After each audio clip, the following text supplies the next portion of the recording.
Okay, what is up? I am trying to clean my messy garage out so that I could get the Mustang backed into the garage here. Be able to jack that sucker up and change the clutch just because the bearings are squeaking. So I'm going to change the clutch and I have to drop the exhaust to get the transmission out. So this is kind of going to turn into multiple stages at once, but I'm going to take the exhaust off. I'm going to start fabbing up for this pretty thing that I recently purchased.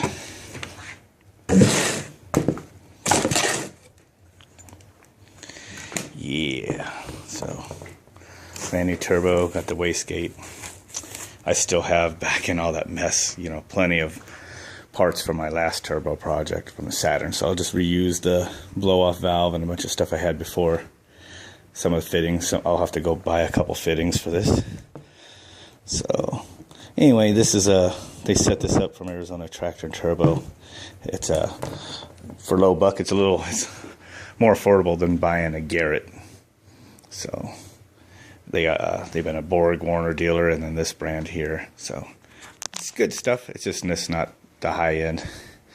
And then I just told him what I wanted basically to get in the 400 range, 450 range or whatever for horsepower. Don't want to do any major mods to the car, just for something fun to drive, which will be a big improvement on that stock 4.6 that's in there. I told him I wanted to spool quick.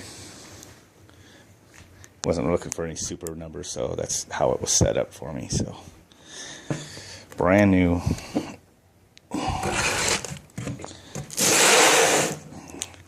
Anyway, that's what's up with the car. So I'm just moving stuff around, all my stuff over there. So I'll definitely be using my welder, my plasma cutter, and all the other stuff I got crammed in here on this project. Here she is, up on all fours. I'll start ripping it apart. I might as well show you what the stock exhaust looks like. It's coming off the X pipe right here. Evidently that section is not stock, and neither is the Flowmasters. Goes up to the two cats, on up to the manifolds. Chances are I'm probably going to come back with one pipe through one cat.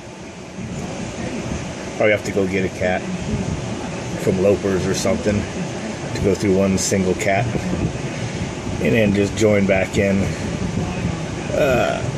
Probably have to just make something coming back where the X pipe was, just to a Y pipe, and then I'll keep the pipes going out the way they are.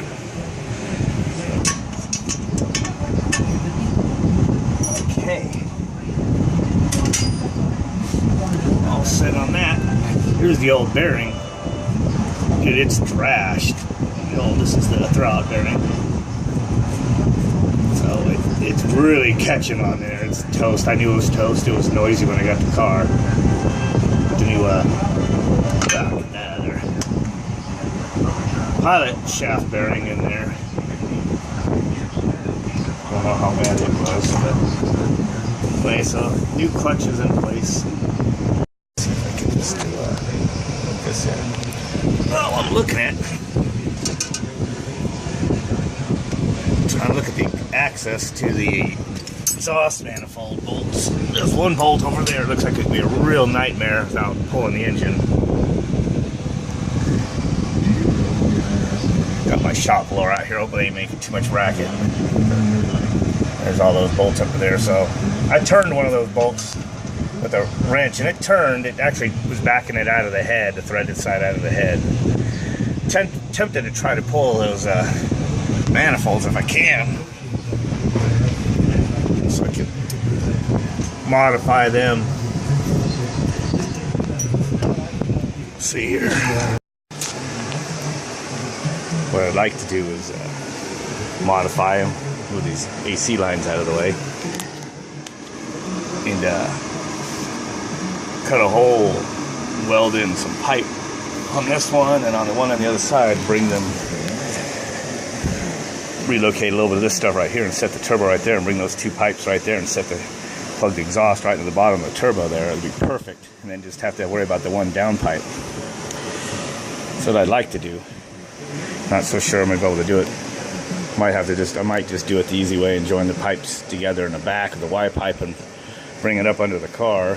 For now, I know this engine here has got a lot of miles on it. It's got about 170,000 miles on it, so it's already, you know, towards the end of its life.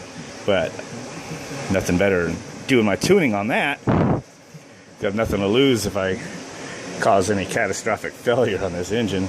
And I've seen some good low mile engines for about $300-400 on the internet.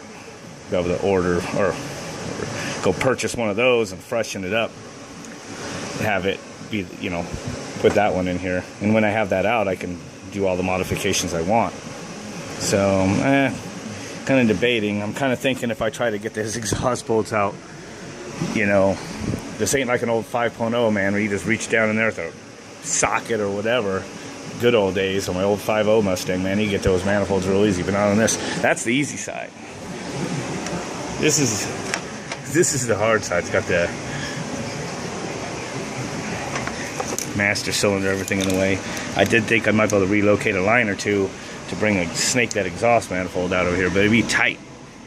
Again, for fabrication reasons, I think it'd be better that the engine was out for all that. But, so, and looking at that as I'm filming this, I think pretty much just need to stick to plan A for now and just come off the back.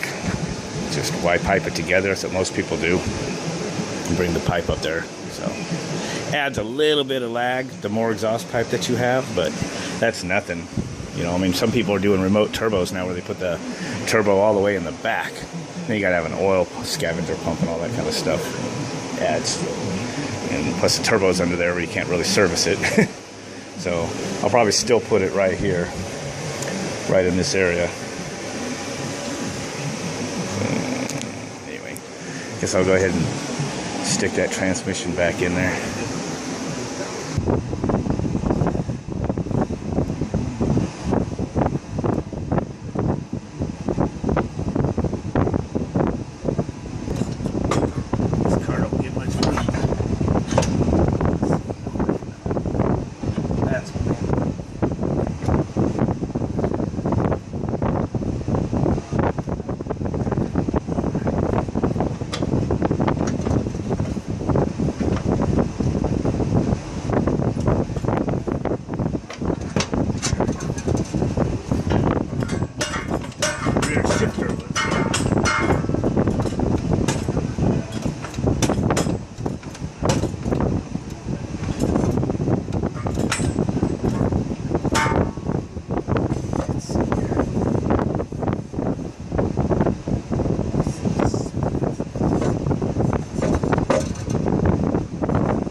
People could spend hours trying to stick that transmission. Key is getting that,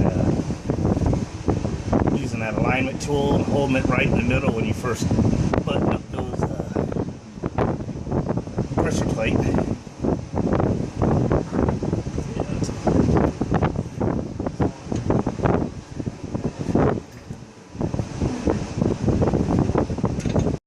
Okay, the transmission is bolted back in place. And then I'm going to call it quits for tonight. Then next up is going to be to finish buttoning up a couple loose ends, and then I'm going to try to get some exhaust pipe. I'm going to go to the junkyard and try to get some other pipe, like I said, and start fabricating that up.